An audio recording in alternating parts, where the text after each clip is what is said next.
Hello বন্ধুরা, আজকে আমার ফার্স্ট ব্লগ। বন্ধুরা দেখো, আমি আজকে বিকেলে ঘুম থেকে উঠে বাইরে যাচ্ছি। হাই, এই যে আমি বাইরে এসেছি দেখো বন্ধুরা। আজকে কিন্তু আমার ফার্স্ট ব্লগ, কোনোদিন আমি ব্লগ ভিডিও করিনি, আজকে প্রথম। সবাই একটু আমার সাপোর্ট থাকবা। এই যে আমি যাচ্ছি এখন পুকুর পাড়ের দিকে।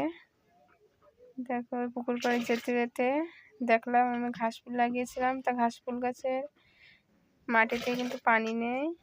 পানি দেব, শুকিয়ে গেছে একদম পানিগুলো। সামনে কল আছে, কল থেকে পানি দেবো। তো বন্ধুরা দেখো, কলটা আনতে গেছে, তা কল খারাপ হয়ে গেছে, ওই জন্য পানি আর দেয়নি।